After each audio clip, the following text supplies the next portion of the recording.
Hello and welcome back to ParticularPixels. I'm Xiaoling and this is Mr. Shifty.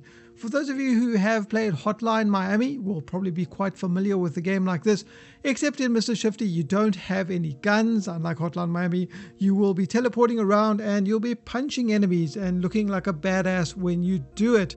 So in Mr. Shifty you play as Mr. Shifty, making your way through a skyscraper floor by floor to eventually take out a bad guy at the end. So you have the ability to teleport short distances and punch, which is the premise of the game. The whole game revolves around the mechanic of teleporting. You can also pick up objects to throw at some of the enemies on the screen. You can pick up weapons that can be used to take out the enemies with one hit as well across the various stages in the game.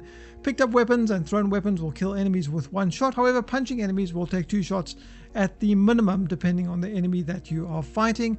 There are a number of different enemies in the game, all of which pose a different kind of challenge due to the fact that they all carry different weapons and some of them move in different ways.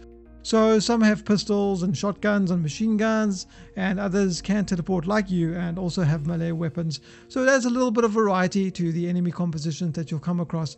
And as you make your way through the game, the enemies will be slowly introduced with each stage until toward the later levels of the game you will be fighting groups of different enemies at once, which increases the challenge and the difficulty of the game. The game itself though is not overly complicated. The premise is pretty simple. The controls are responsive. You don't get to upgrade your character in any kind of meaningful way. What you start the game with, basically your punch and your teleport, are the only things you're going to have at the end of the game as well. Again, aside from the weapons and stuff that you pick up along the way. The game is built around this teleporting mechanic, so you will be using it liberally. You have to strategize based on the fact that you can teleport and of course that your enemies cannot. However, you can only use the teleport 5 times before you need to wait for it to recharge. So when you start getting to the harder levels in the game, you are going to need to be a little bit more careful as to when you choose to use your teleport ability. It does recharge relatively quickly, but there are going to be plenty of situations where you're going to find yourself teleporting 5 times, and then when you absolutely need to teleport, the enemy will shoot you because you've run out, or alternatively, you'll teleport into enemy fire and get yourself killed. With the teleport ability, it allows you to teleport through walls, through objects. If you teleport onto objects, you destroy them, through laser beams. You can only teleport a short distance, so there are certain walls and certain places that you aren't going to be able to get to. And some of the puzzle levels in the game are based around that.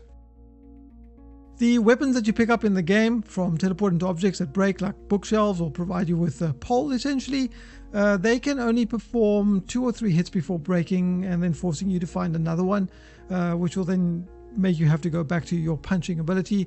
There is a slow motion mode in the game as well, so the more enemies you attack, it fills up a meter, and when the meter's full, it'll automatically trigger when you're about to get hit by any kind of enemy fire, slowing down everything into bullet time, allowing you to kill a bunch of enemies relatively quickly. The walls in the levels are destructible themselves as well. This becomes much more important later in the game as enemies with grenade launchers and rocket launchers start to appear, or more powerful guns that can then actually destroy walls and remove your cover. So like, I suppose, maybe this is not the best example, but like something like Rainbow Six Siege, the levels become dynamic because all the walls and things can be destroyed. In Mr. Shifty, it only takes you 1 hit to be killed from absolutely anything. So I do have to say you will be dying a lot, especially late in the game, because it does actually get quite difficult. So the majority of the game is going to center around you going into level, taking out a bunch of enemies and then proceeding to the next level, because once you've taken them all out, the exit opens, takes you to the next stage. There are several levels or sections at least in one stage. But there are some puzzle stages as well that can be done, or at least that have to be done in a very specific kind of way, and are not as freeform as the combat-based levels in the game. Although these puzzle sections aren't bad, I found myself just wanting to get back to the sections of the game where I could teleport around and take out enemies, so thankfully there aren't too many of these sections in the game. The story itself is passable for the most part. It provides enough context as to why you're in the building and why you're trying to destroy some kind of item or trying to kill some guy and what you're trying to do. However, I do wish there was a little bit more story to the game to give more context than it actually does in the game. It's not a game breaker, of course, because this kind of game doesn't necessarily need story. But I suppose after having played Hotline Miami, that does have, although weird, it does have more sort of story grounding than Mr. Shifty. The gameplay mechanics of Mr. Shifty are where the game really shines. Teleporting around and generally just feeling like a badass is pretty awesome. The combat itself is very, very satisfying, I have to say, with enemies ragdolling all over the place or hitting into walls or explosions knocking them around. It feels really, really good, and it feels really, really visceral. Dying isn't an issue either. Like Hotline Miami, you will die, and it's pretty quick to just get right back into the level and try again. There's none of this waiting like you have in certain games, so it doesn't feel cumbersome that you're dying a lot and you're having to restart the whole time, for the most part. The game is very, very addictive. It's one of those, just one more try, I'll try one more time, I've got 5 more minutes, so let me just try the stage, and then I'll stop after that, and then 5 minutes turns into 2 hours. Toward the end, there are a few sections that can be a little bit frustrating because they have to be done in a very specific way, and you'll likely end up dying a lot trying to figure it out. So there's a lot of trial and error, not so much skill based, which is a little bit disappointing for those particular stages. And in the last stage, I felt that the checkpoints were too far away, so when you end up dying, you have to replay quite a lengthy section of the game, which is just a little bit annoying. But nothing of this is game breaking or deterring from how much fun I actually had with the game. There are sections where you have to dodge laser beams or missile turrets and machine guns as well. There are parts that disable your teleport ability, so you're in a specific area, you aren't going to be able to teleport because there's sort of a neutralizing field over the game. Quite cool though is when you're in the neutralizing field, the music dims a bit until you come out of it. These neutralizing fields can be taken down if you take out their generators. So this adds a nice variety to the game. So a stage may start with a neutralizing field and you have to get through a certain section, destroy the power thing, and then you can go back to normal, teleporting around and punching guys. Certain stages, they can't be turned off, so you have to adapt your gameplay style, which is nice.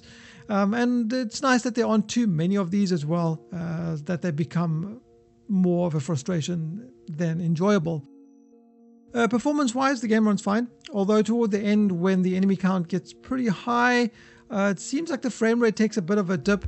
For me, it wasn't slow. Obviously, I'm running on a relatively fast PC, but I think maybe those of you with lower system specs are going to notice a frame hit below 60 in these sections of the game, because it starts to feel a little bit sluggish with all the enemies on the screen. But outside of that, the game looks pretty good. The music is pretty awesome as well. It never felt like it got repetitive, even though there aren't that many tracks playing in the game, which is nice indeed.